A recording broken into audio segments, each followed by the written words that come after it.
great to come together, whether you're at home or here to worship together? Isn't it good to sing about God, who He is, what He's done, what He's up to, what He's gonna do? I'm a little bit on a worship high. Tina and I went to a concert last night, Michael W. Smith. There's three men that are most important to my wife: Jesus, Michael W. Smith, and me. And I think that's the proper order. But if she's gonna like someone as much as me, or maybe a little less, I'm glad it's him and Jesus. But it was just great to be able to worship, just to focus on what God's up to, thinking about songs of the past and where we've been. That's what we do when we come to worship, right? But that's not the only thing we do. We celebrate who God is, and we celebrate what He's doing, and that's what we're going to be celebrating today. Would you pause and pray with me? Jesus, we thank You so much that Your story is ongoing with us, that every day is a day where we can celebrate You, we can worship You, we can move to what's next with You for Your glory, and that we get a blessed life in the mix. So Jesus, today as we talk about celebration, help us not just to focus on what we're celebrating because of good times in our life, but we're celebrating for the things that You're doing even in the bad times of our life. It's in Your name that we pray, Jesus. Amen. Please have a seat. We are in our sixth core value of the core values of our church, the things that we do, that we love to do, that we do all the time, that motivate our behavior, and the things that we do. And this one is celebration. And this is what it says. This is what we do at our church. We notice God's movement on our lives because it inspires us to keep moving toward Him. We notice and celebrate when God has moved among us and has used us to affect the world. So that core value, that's a core value that I really need. I don't know about you, but I need it. I love to celebrate, not like the party kind of celebration, but I do love celebrations. I am a marker of time.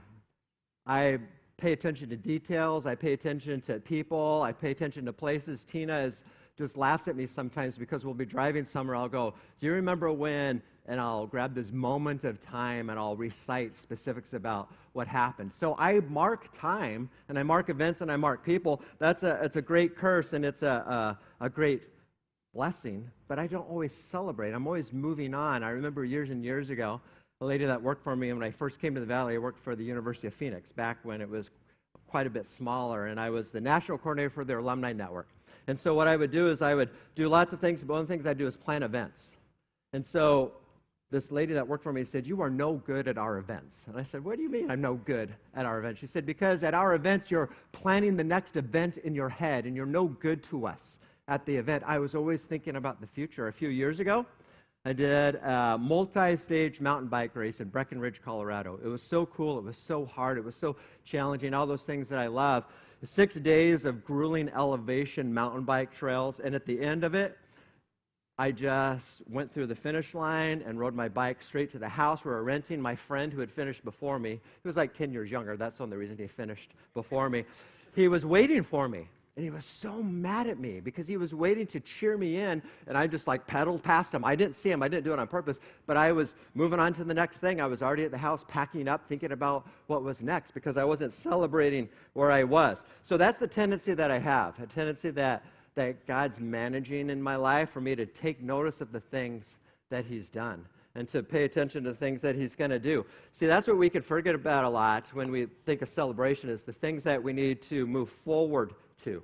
Last week, we touched on celebration. Chris Ritchie taught, and Tina and I were in Queen Creek doing a wedding, so we were with you afterwards online, and it was great. We talked about the prodigal son. We learned about the extravagant love of the Father, the provision of the Father, and that He celebrated because this prodigal son came back, much to the chagrin of the older son. If you remember that, he couldn't help himself but to celebrate. It was an appropriate celebration. So he got the fatted calf, he had this big barbecue. It was like this recreational kind of thing where they were recreational.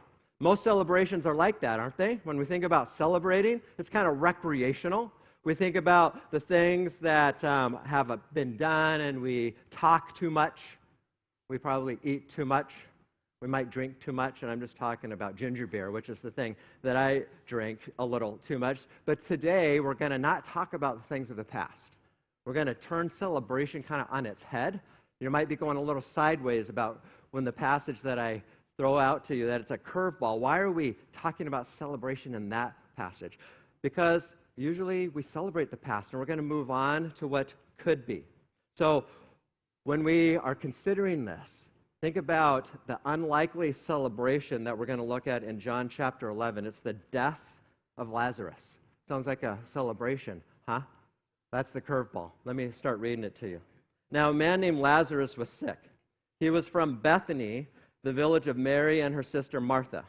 This Mary, whose brother Lazarus now lay sick, was the same one who poured perfume on the Lord and wiped his feet with her hair. So the sisters sent word to Jesus, Lord, the one that you love is sick. So I made it 3 verses, and I have to stop and give some commentary because this is just a really rich text. So this was Jesus' home away from home. He went here a lot. When he came to Jerusalem, which he made frequent trips to Jerusalem, this is where he would stop and he would stay. He would sleep there. He would eat there. Martha cooked for him and he ate her food. Mary sat at his feet and she learned from him and he got to teach her. And Lazarus was just his buddy, the one that he loved. What was happening at this time when Jesus received this word, he was kind of recreating because he was down by the Dead Sea, a day's travel for him, Bethany, where they were. And he was kind of relaxing and hiding out, both at the same time, because it was the tail end of his ministry. Things were getting really heavy because he was getting ready. He was days away from doing what he came to do, to die for you and to die for me. The people, the religious leaders of the day were very uncomfortable. They didn't like what he was doing. It was getting in the way of their way of life. It was getting in the way of their way of religion. And they were actually conspiring to murder him, which we know they actually succeeded in doing. And so they were hanging out down by the Dead Sea, kind of laying low, getting ready to do the big thing that was coming next. So I've been to the Dead Sea. It's a pretty cool place. What I imagine Jesus and his posse doing is doing a little mud bath thing. It's a cool thing to do because it's the lowest place on earth, and the mud has all these rich minerals. You smear all over your skin, and not only do you look kind of cool for a moment, but your skin's just supple and just great and moisturized when you're done. So I imagine they were doing that. And then when you get in the water, it's such a cool thing. You just get in the water and, you float. But that's not usually what happens unless you have, like, floaties. But you get in the water, and I remember when we were doing it, Tina, you remember you like, really? Really? And you, whoop, and you just pop to the surface. So I imagine that's what they were doing, having fun, doing the little salt baths, popping up to the surface. And he gets this message that his friend is sick. Verse 2, made it through the first verse, now or the second verse. There's this parenthesis. It actually has a parenthesis in there that this Mary was the one who anoints Jesus. But what's cool about this parentheses, you might think that it's just a throw-in. This actually hadn't happened yet. That's going to happen in the next chapter. What's so cool about hearing it here is that Jesus was getting ready to celebrate what was going to happen so that Mary could celebrate that later. Do you get that? He was all into the celebration of the future, not the celebration of the past. This hadn't happened yet. Mary had to go through this that we're going to talk about in this chapter before she could experience and worship Jesus the way that she worshiped him in the next chapter. Okay, verse 3. The sisters, they sent out this message to Jesus. The disciple that you, this buddy, the friend of yours that you love, it's time that you do something for us, Jesus. It was kind of like throwing a card out on the table. Like, Jesus, we've provided meals for you. We've provided lodging for you. And your buddy, the one that you love, is sick. You need to come and take care of us for a change. It almost feels a little bit like manipulation, the one that you love. You should, like, step up, Jesus. But Jesus doesn't respond to the manipulation then. He doesn't respond to your manipulation now, because his big thing is to celebrate what God is up to in the world and to celebrate what God is up to in your life. All right, so now we'll go back to verse 4. We'll get through a little quicker as we get through the verses. When he heard this, Jesus said, "This sickness will not end in death. No, it is for God's glory, so that God's Son may be glorified through it." Now Jesus loved Martha and her sister and Lazarus. So when he heard that Lazarus was sick, he stayed where he was 2 more days. And then he said to his disciple, "Let us go up to Judea." So what's going on here? Jesus was a day away. It was a day's journey to where he was. His friend was on the verge of death. and he was down there recreating, and he still recreated? No, he was obsessed with recreation, not recreation, but recreation. That's the big thought for today. Jesus' celebrations are not for recreation, they're for recreation. Verses 5 and 6, it's the first so. We're going to have a few of them in this passage. The verse so that, and the reason that you have a so that in Scripture is so that you know what's going to happen next. So Jesus, it says that he loved Martha. It says that he loved Mary. It says that he loved Lazarus. He loved them so much that he hung out floating in the Dead Sea for a little bit more. That's how much he loved them. He loved Martha and her busy-bodied endeavors so much that he said, I'm just going to let your brother die. That's how much I love you, so that. He loved Mary's spiritual contemplations at his feet so much that he said, I'm just going to hang out here in the recreation thing and let your brother die. What? He loved him that much that he was just going to let him die? Yeah, because Jesus is into recreation more than he's into recreation. Because with Jesus, celebration is not as much about your past. Celebration is about your future. That's what Jesus is trying to get at. Celebration with Jesus is about moving forward. Celebration with Jesus is moving into the next part of your journey that God has for you, that Jesus is ushering into, even if it's hard and messy and hurtful, like this time as Jesus hung out and let one of his best friends die. So let me keep reading as we get to verse 8. But Rabbi, they said, a short while ago the Jews there tried to stone you, and yet you are going back? Jesus answered, are there not 12 hours of daylight? Anyone who walks in the daytime will not stumble, for they see by this world's light. It is when a person walks at night that they stumble, for they have no light. So what Jesus is saying here is he's saying, gentlemen, the time is now. We've hung out, we've recreated, now we need to do some recreating. The door is opening, and we need to walk through it. And that's what he's saying to us, too. There's opportunities in this life for us, that God opens up opportunities, opens up doors for us. Our job is to recognize the door is open, that it's from God, but not to stop there, not to go, oh, nice open door. We have to actually do something and walk through it. This life now is actually preparation for the life to come. It's interesting to think about, but what you're doing today, sometimes we are so eternity-minded that we don't think that it matters for eternity, and that's just not the case. In 1 Timothy 4:8, this is what it says. Bodily discipline is only a little profit, but godliness is profitable for all things, since it holds promise for the present life and also for the life to come. The life to come. This is like practice. This is stuff you're doing. God opens now. There's a destination in mind for you in eternity. Hallelujah. But there's a destination in mind for your Monday as well. Jesus is providing not only recreation for eternity, but he's providing recreation for your Monday.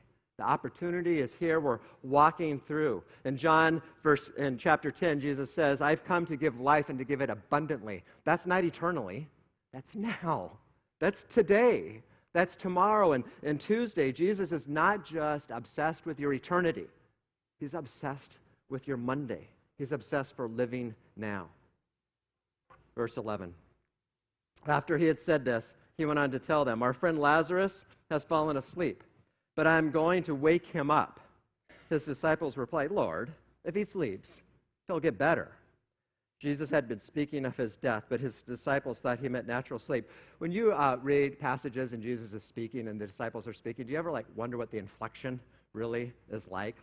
Was Jesus always just so gentle and, the soft Jesus voice? Or does he inflect? I think that this is a little inflection. So he told them plainly, Lazarus is dead. Hello, dudes, he's dead. That's just how he talks. I'm sure it was how it was. And for your sake, I'm glad I was not there. For your sake, I'm glad I was not there, so that you may believe. So that. The second so that of that verse that we're talking about there.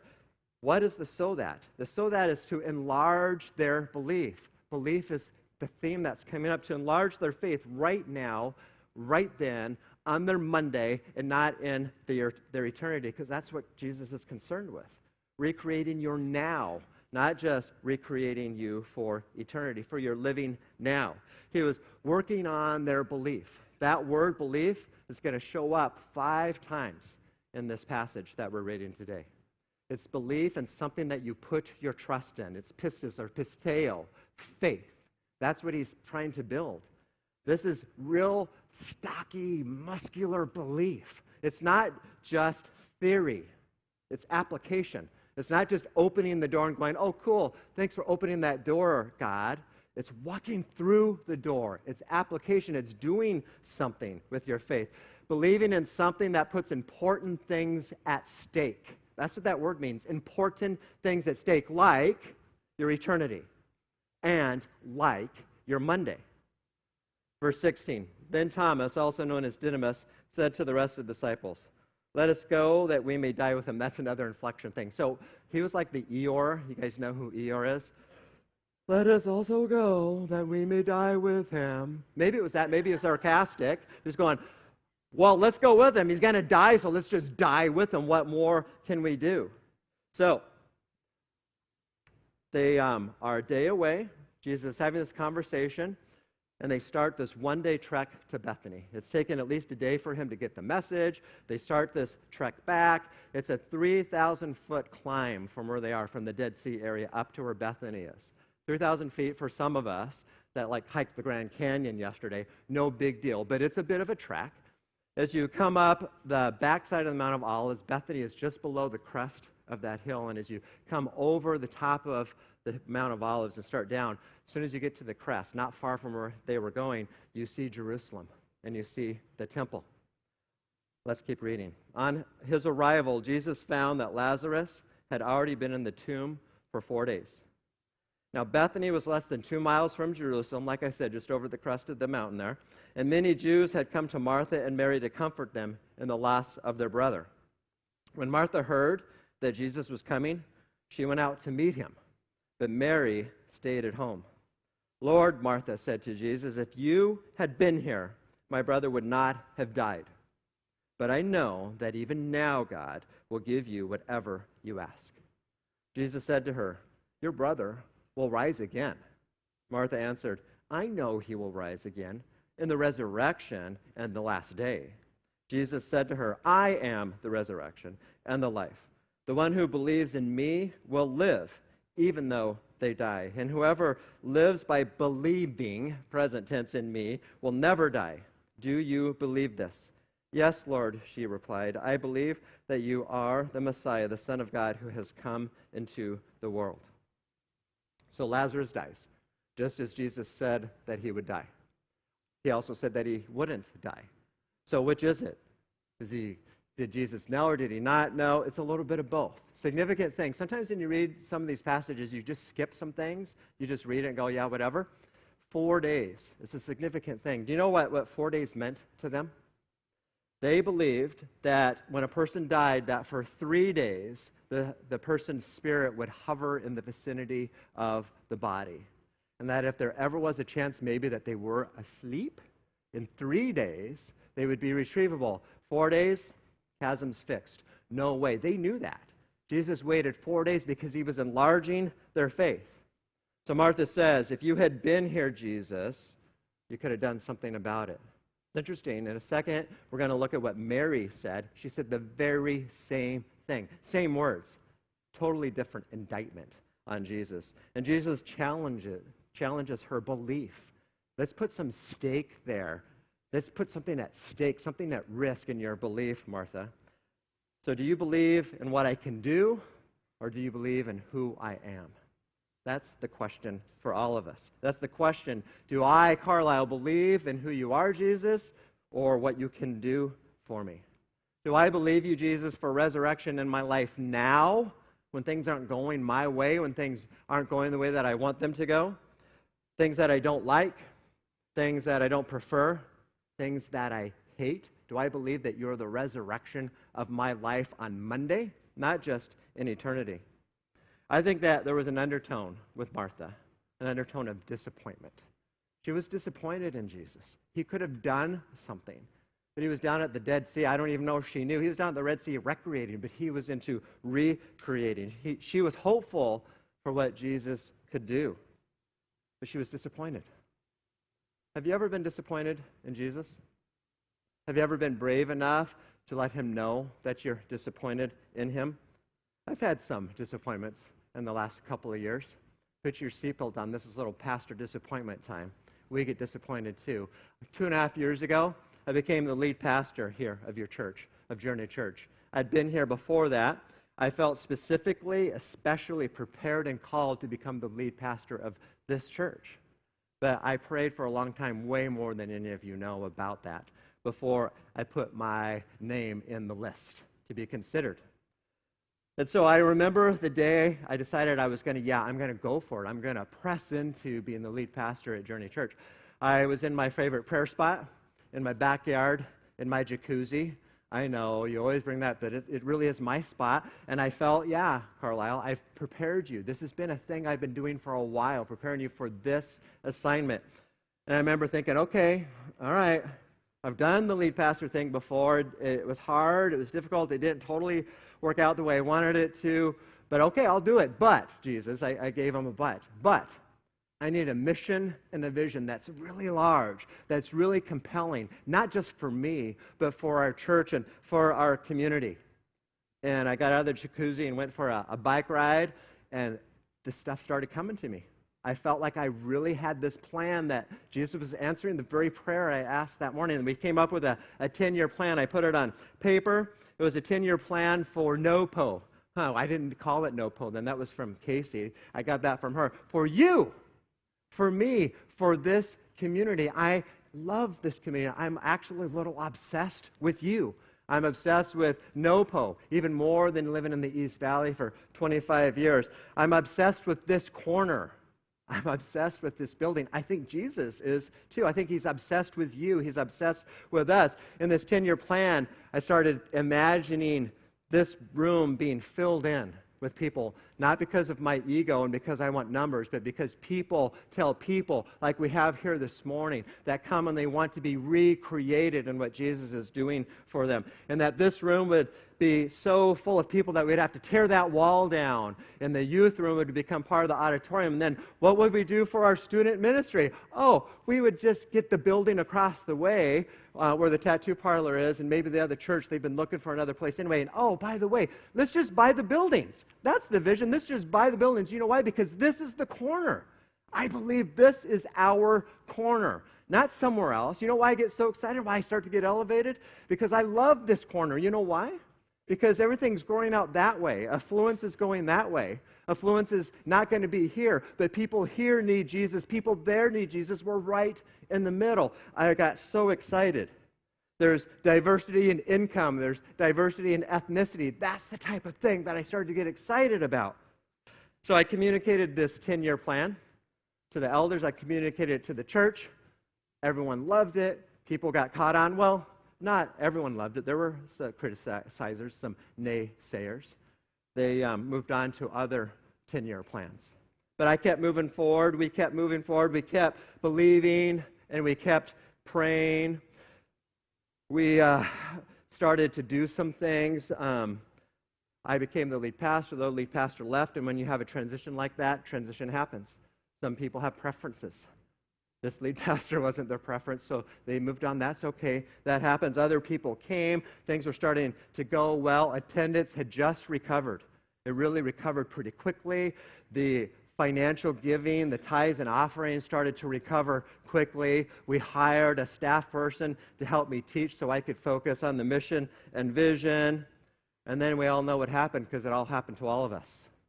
Do I have to say it? COVID. Yeah, that was a hit.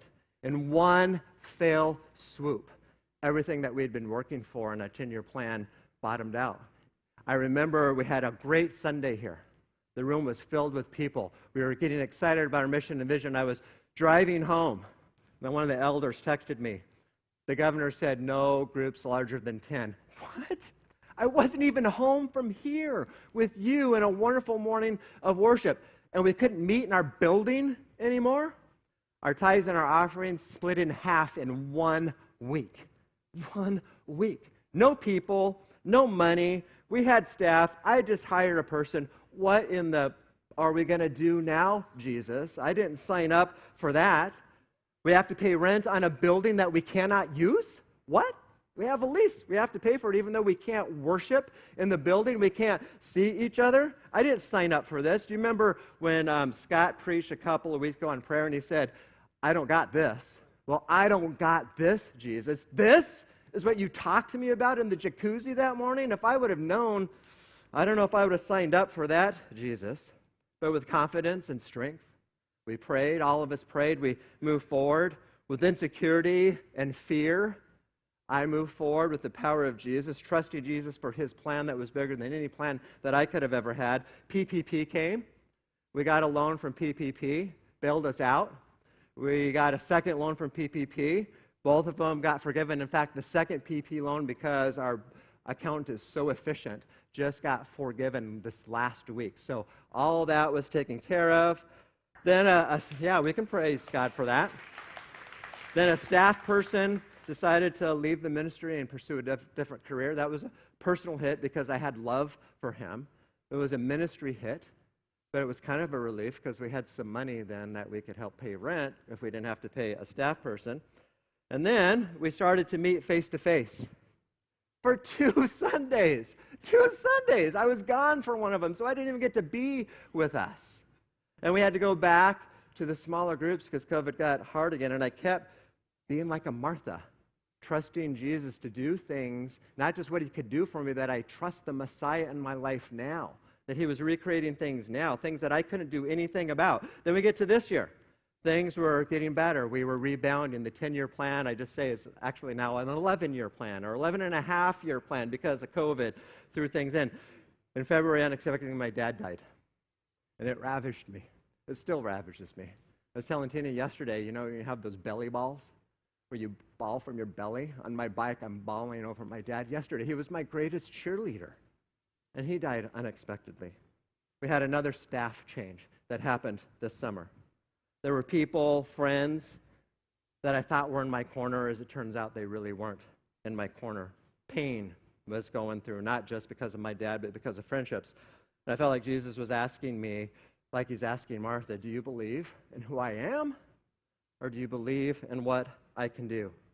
I had more than one sleepless night in the last 2.5 years since I said yes in that moment in the jacuzzi. I might go yes, but I love being your lead pastor. But there were those moments when I was saying, Jesus, what did you get me into? I felt a lot like Martha was feeling. I heard a line from another preacher that I want to share with you. This is how I felt. This is Martha. I cooked for you, Jesus, and you came around. But when I cried for you, you stayed away. Did you catch that? When I cooked for you, when I did stuff, I've been a pastor for 26 years. I've been cooking in the kitchen of the ministry for 26 years, Jesus. And when I cry out to you, I felt like you stayed away. Do I trust you, Jesus, for what you do for me, or do I trust you simply because you're the Messiah recreating life in me right now, here and now? Can I celebrate Jesus in the midst of COVID when the best laid plans of very smart men like me go awry?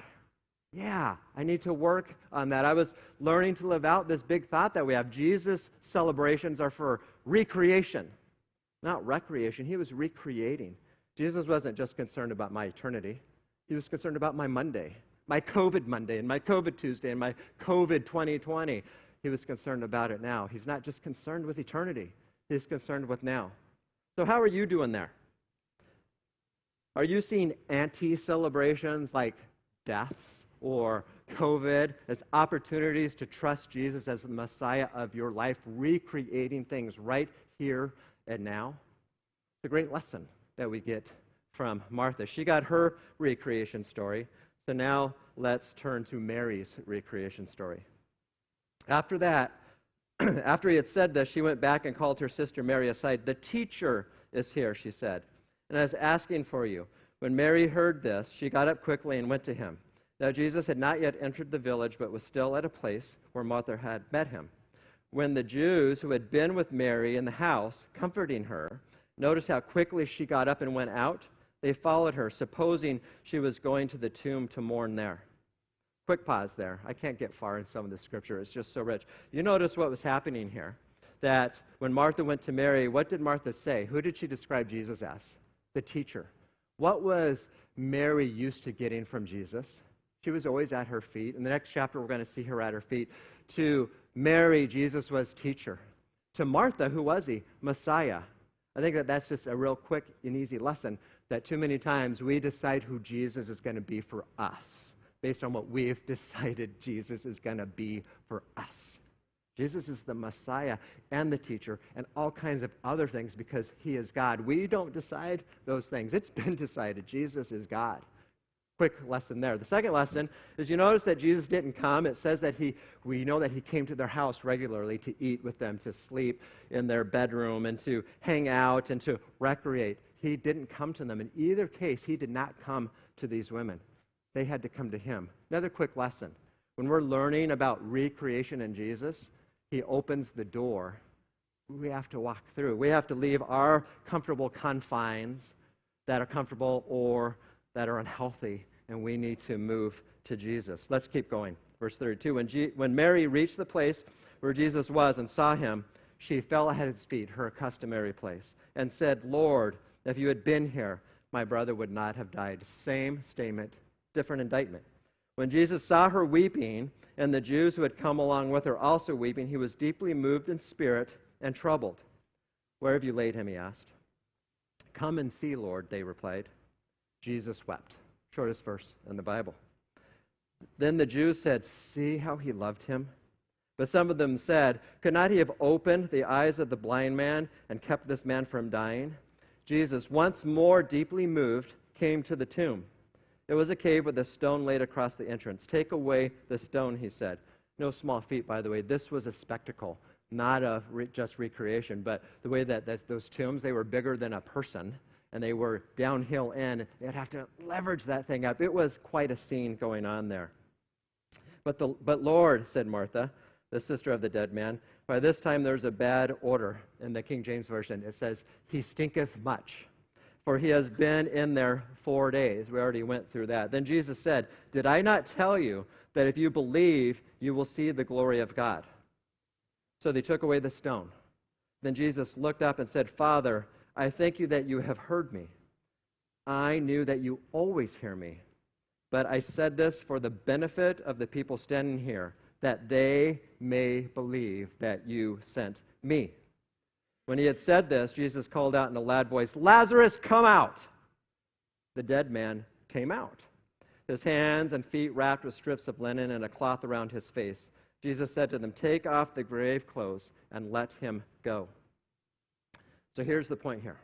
Do you believe in your frustrations more than you believe in Jesus? Do you believe in your momentary frustrations more than you believe in Jesus? If Martha's lesson was to celebrate and trust God for who he was, not just for what he could do, then for Mary it was to enlarge her faith by letting Jesus inhabit her frustration in the moment. Her lament to Jesus was the same, as I keep saying, but it had a different context. If Martha was disappointed, then Mary was the one who was frustrated. She was overcome by the gravity of her reality, the bigness of her situation. She had a different lack of faith. She had a different lack of trust. She was overcome by the temporal, the here and now of her situation. Remember how I keep saying that Jesus is concerned about our Monday as much as he is about our eternity? The problem is that we just get hijacked by our Mondays way too often. Jesus is trying to deal with our Mondays. He's taking care of our eternities, but he's trying to deal with our Mondays, to have faith in what he's up to. It says there that he wept, that he was deeply moved. It's another one of those words that's important to understand. It's not, wasn't deeply moved for the reasons that we might think, like when my dad died when I was deeply moved, or when I belly balled on my bike. It was a different kind of getting moved. He was going to raise Lazarus from the dead. So he wasn't mourning his death. He was going to bring him back to life. It wasn't that. Just like Mary was frustrated, Jesus was frustrated. You know how we know? Because of the word that's used. The word that's used there is Jesus growled.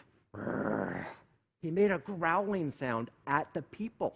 He was frustrated with their lack of faith. It's like the cartoons, when you see the cartoons and it goes GRR. That's what Jesus was doing. He was growling at our lack of faith, at their lack of faith. He was frustrated that they weren't trusting him in the temporal, in the temporary. The text verifies it, that he was obsessed with their life now, not just their life in eternity, because it says that there were these side conversations going on. If he would have just. And then Jesus uses that "so that" thing. He says, so that you would see that it was me that was doing this work. And that's when the real work began. That's when he brought Lazarus back to life. That's the real work that Jesus wants to do in your life. And the temporal things, when you're disappointed and when you're frustrated. All of us have Lazarus events in our life. Maybe you're living through them now. Maybe it's a part of your life. Things that are dead in you, that have been killed, that you won't let come back to life, that Jesus is saying it's time to get that thing out of the grave and to unwrap those grave clothes. Things that you're disappointed by. You know, as I shared my pastoral disappointments over the last couple of years, I didn't try to elicit your sympathy, so don't feel bad for me. I can put my big pastor pants on. I have put my big pastor pants on. That's not why I told you those things. Don't feel sorry for me. I wanted to elicit your tendency to do the very same thing in your situation. Whether it's your job, whether it's your marriage, whether it's your parenting, whether it's your friendships, the things that Jesus wants to get out of the grave and unwrap those grave clothes. You know what happens when we do those things? We retreat. We step into the tomb. We stop trusting others. We stop trusting ourselves. We stop trusting God, and we retreat into a tomb, and we just stack up dead things in the tomb. Dead things that God put in us that are for our life now, not just for eternity. Sometimes we put stock in the wrong thing, or we think we do. God can't do anything with that. Sometimes we put stock in the wrong people, and they end up being disingenuous, and they're just using us. God can't do anything with that. Events or circumstances come into our life, and we retreat, and we go into a tomb, and we wrap ourselves up in grave clothes, and we have dead things that stinketh much all in our life. And Jesus is saying, I came to take care of that now, not just in eternity, for your Monday, not for your eternity. Because when we believe in our disappointments more than we believe in Jesus, when we believe in our frustrations more than we believe in Jesus, things inside of us die. And that's what Jesus came to recreate, to resurrect. Things inside of us get entombed, and Jesus wants to raise those things. I remember those challenges that I told you about when they were coming my way. I had doubts. I had wrapped some things up. I told you I'd been a lead pastor before, like 10 years before, for about 10 years. But people would come to me even during that 10 years when I was a pastor at another church in the East Valley. Carlisle, when are you going to be a lead pastor again? When are you going to be a lead pastor again? And I would say, been there, done that. It was hard. It didn't work out the way I wanted it to. So that ship has sailed. I have retreated into my tomb, and I've eloquently wrapped grave clothes around God's calling on my life, and I'm not going to be a lead pastor anymore. I wouldn't go into all of that, but that's really what I had done. I had just stepped into the tomb. That ship had sailed. What about you? What ship has sailed in your life where you think there's just too much? There's too much that's been done to me. There's too much that I've done. And as I review that 10-year plan with you, and I get so excited. You know why I get so excited? Look around. Like, look at each other. Oh, you can do that now because we're in the round. Look at each other. This is why I'm excited about the 10-year plan, because it's a tomorrow plan for you. It's not about a building. It's not about ripping the wall down. It's about ripping the tomb away that we're all living with. I believe in the plan, the 10-year plan for this building, but you know what I believe in more? I believe in the 10-year plan for Carlisle. I believe in the 10-year plan for Jim. I believe in the 10-year plan for all of us here. Beyond that, not just for eternity, things that change our life. You know why I believe in the plan? Not for buying property, but because of changed life. Jesus said, Lazarus, come out. That's what he's saying to you. He's saying, Jim, come out. Stop being the Jim I don't want you to be. Lazarus, come out. Will you trust me more, Carlisle, as the Messiah of your life now than just for things that you don't know what to do about or obstacles that get in your way that you get frustrated or disappointed by? Would you take your communion elements? And let's get ready to take communion together. The reason we celebrate communion is because Jesus died to recreate your eternity. Jesus died to recreate your Monday. Have you got that theme so far today? It's not just about your eternity. It's about your tomorrow. We celebrate communion because we celebrate Jesus, because we celebrate the recreation of your disappointments in yourself, in the world, in Jesus. We celebrate communion because we celebrate Jesus' recreation of your frustration. You know what? Jesus growls for you. Have you ever thought about that? He growls for you, for recreation in you. He celebrates a different tomorrow for you. You know, as we take communion, it's a faith exercise to come to Jesus. You know how Mary and Martha had to come to him? He came so far. Jesus came so far. It was pretty far. It was death. It was resurrection. He came so far. Communion is a time that we come to him. And when we come to him at communion, he's calling us out, not just for eternity, for your Monday, for a different Monday. This bread is about provision.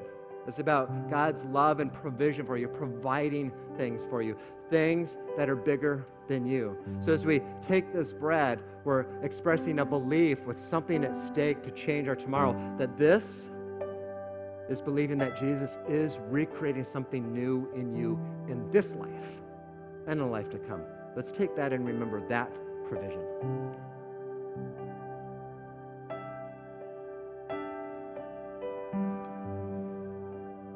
The cup is about overcoming sin and death.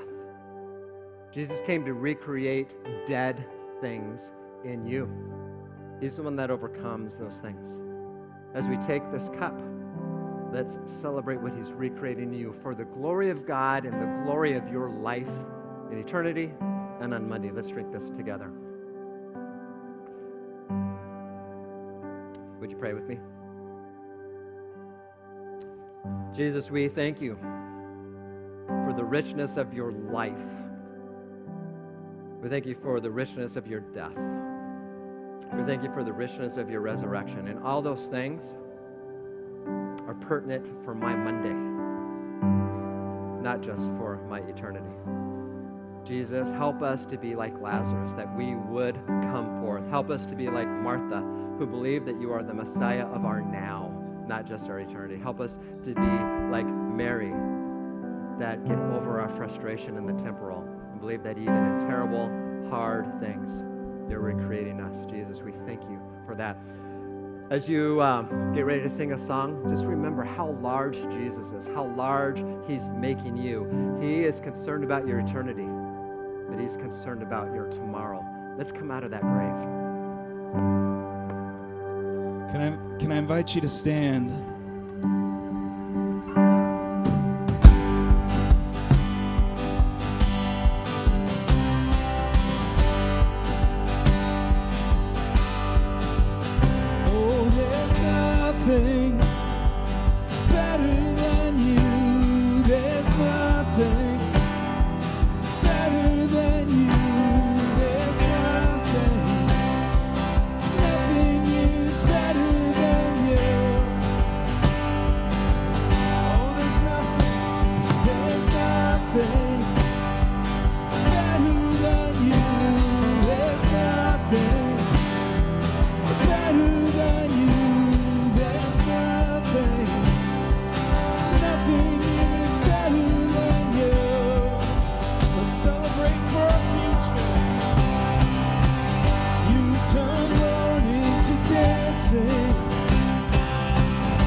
You're the only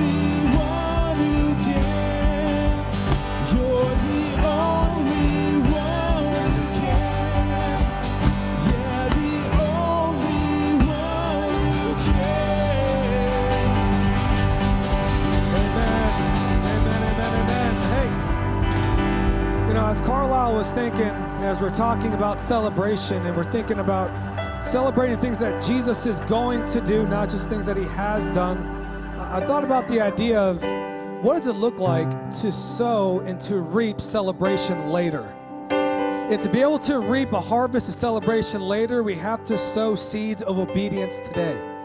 So what area in your life do you have to be obedient in?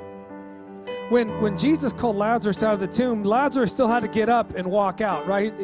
He didn't lay there and be like, I'm good. I'm all right. No, he actually had to get up. He had to walk out. He had to move forward. He had to do something. And so for you and for me, what is that step of obedience that we have to do so we can celebrate later in your personal life? Is that a confession? Is it, hey, I need to be more obedient when it comes to doing what Jesus calls me to do, when it comes to coming to church or reading scripture or praying or leading my family or confessing a sin to my wife or to my husband or to people around me? Does it mean being in a journey group? Like, what step of obedience is that mean for your personal life? But not just that when it comes to your church, when it comes to journey, as we celebrate the thing, like I'm celebrating the fact that one of what God is for on Mondays, but I'm celebrating the fact that there's going to be a time when this room gets so filled up, we have to go to a third service. We have to knock down walls. We're going to be able to take over buildings and do those things, not for the fact of having buildings, but for the fact that there's life change happening, all for Jesus. And so for you and for me, as a church, where do we have to be obedient in? Do you have to begin to be obedient in serving and actually serving in kids or in students or first impressions or in hospitality or leading a group? Is that serving? Is that when it comes to giving? Is that an area where you have pulled back? He said, hey, you want to know what, God? I'm not gonna give because it's hard for me right now. Here's the thing about giving that I find often true in my life as I've been tithing and giving since I was 14 years old, is that it allows me to be a blessing to others, and it opens me up to be blessed by God. This is a scriptural thing that oftentimes I don't feel like I have enough, and God has already given me enough. And so is it being obedient there? Is it being obedient when it comes to being a part of the worship team or being a part of this room, whatever it is? I mean, a small step is moving to the 11 o'clock service. It's like, all right, well, it means I got to change my plans, but I want to open up this space, this is the number one opportunity in time for people who are new to Journey Church to come visit at the 9:30. And for those of you who've been here for a while, maybe it's your step of obedience is, hey, start coming to the 11. Start filling that up for us. And start inviting your friends, start inviting your neighbors, and that step of obedience of evangelism. I mean, I could go on for all days. I don't want to re-preach the message. Carlisle already did it. But I want to be able to celebrate 10 years from now the obedience of us today. And that's our challenge to you this week. Where do you have to be obedient, and where do you have to come out? So go out this week, be blessed, and be a blessing. We'll see you all.